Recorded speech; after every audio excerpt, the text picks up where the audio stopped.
बात करेंगे इसी हवाले से। नाज़रीन, हमें ज्वाइन किया है डेप्यूटी हेड ऑफ मिशन फ़लस्तीन जनाब नादरुल तुर्क साहब ने। आपका बहुत शुक्रिया।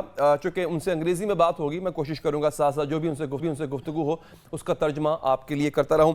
First and foremost, what is the situation right now, Mr. Nader, in Palestine, in Gaza? And is there any hope that the ceasefire will take place anytime sooner? Thanks a lot for giving me the opportunity to speak to my brother and sister of your honorable channel. Situation in Gaza right now, day by day, become more worse. People are suffering more and more. Since more than 5 weeks, there is no food supply, water supply, electricity, gas, fuel, or anything. Most of the hospitals are out of service because there is no medical equipment to be used to make a treatment for the injured Palestinian innocent people. As you heard 2 days before, 37 infants died because in Shifa hospital because there is no electricity to give them life supply according to our underweight. So this is the situation. Right now people are without water since 5 weeks.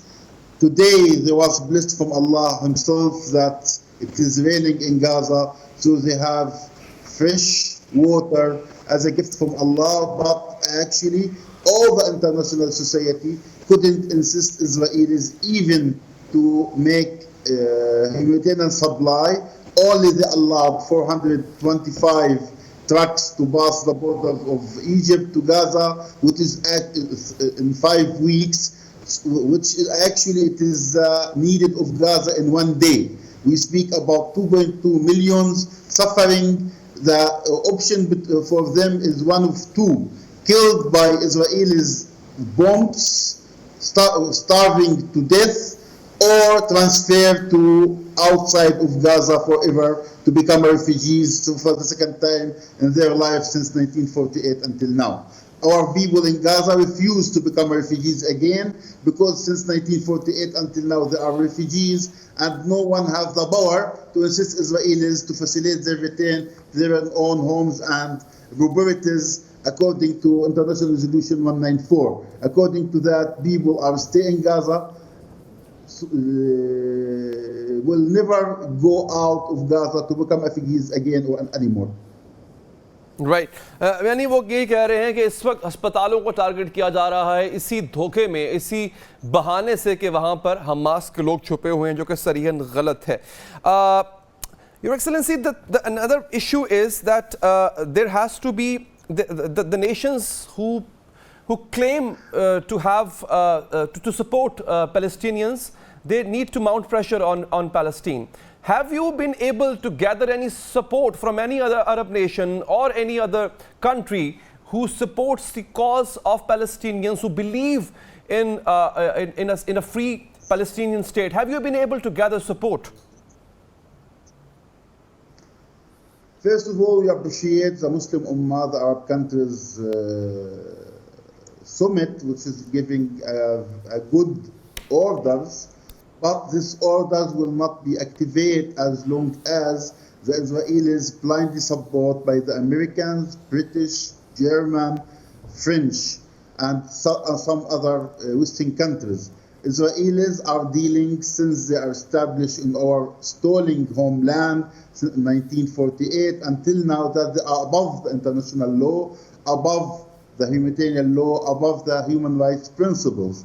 According to that, as soon as the Arabs, the Muslim Ummah and Arab country don't use their soft power, their diplomacy, in cooperation with all the countries around the world to insist Americans to stop their supply by bombs and arms to Israelis to end this crisis, end this madness in Gaza, nothing going to be happening.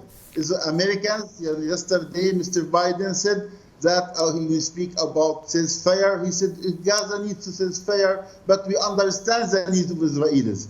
How becomes they are asking for ceasefire to save the people, save the civilian people in Gaza. On the other hand, you are understanding the needs of Israelis and the operation of Israelis against the civilians. So, as long as the Americans and British and other Western countries are blindly support the Israelis without being under pressure by Muslim Ummah, by other countries around the world to have first ceasefire, second end the occupation, third establishing the independent state of Palestine with Jerusalem as its capital, have the right of return for the Palestinian refugees to their own homes and land since according to 194 resolution, nothing going to be happening on the ground. What is happening right now, it is closed political horizon supported by the Americans. Israelis are not armed only by Americans' bombs and Western countries' bombs. They are armed with Americans, British, French veto. They are armed with the blind support of them. They are daily having more and more whippings, using to kill civilian children and women. So what we are need to start to be our Muslim Ummah and all the world to be united to put all these countries under pressure to end this madness today before tomorrow. Yes, this is a very ideal situation. This is the minimum these nations can do. But another thing is that, is there any possibility, sir, that these nations will be able to convince America to ask Israel to step down, to back off? And one more important thing, that are you getting enough aid? Is the Palestinians in Gaza getting what they are being promised in terms of aid? Hundreds of trucks are waiting on the borders of Egypt, waiting for the Israelis to allow them to come inside Gaza without being attacked by their air force. So we don't speak about the aid. Aid is not enough for sure, but still the minimum can make them survive. We speak about most of the hospitals right now out of service. People are died in the corridor of the hospitals. No one able to make any operation. The injured people are bleeding to death because there is no any equipment used to make them survive. The machines of the hospital stop working because there is no electricity, no fuel to make the generators work to supply electricity for the hospitals. So what we are seeing right now, it is collective punishment. As I said before, the Israelis like our people to bleeding to death or starving to death, or be transferred outside of Gaza to be occupied again and rebuilt. And there is one of the Israelis minister said yesterday that they are going to make Gaza as a seaport for the Israelis, which means damage Gaza completely and make it seaport for the Israelis and build again a Zionist settlements in Gaza. This is one of the options. One of the other, if that happens, la qaddar Allah, that means later on they're going to transfer people of West Bank out of West Bank, include Jerusalem, will damage Aqsa Masjid to build their Jewish temple to replace it there, which means there is going to be no Masjid Aqsa, no Qibla Awwal in Palestine. Later on, if they are succeeding that, they're going going for the next step to build their great country from Nile River in Egypt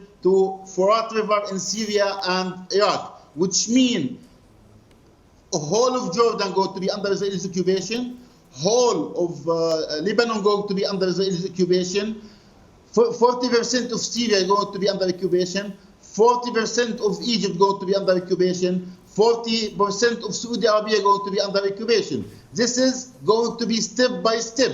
If we didn't end what happened in Gaza now, we don't know what's going to be in the region later on. Israelis mentioned daily that they're going to change the maps of the Middle East, which means they are going on with their plans to destroy all the region, not only Gaza, not only Palestine. So if we don't end this madness today in Gaza, we don't know what's going to happen to our region later on, and our brother and sister and the people are living around us in the region. Right. Thank you so much, Mr. Nadal Turk, for your time. Now,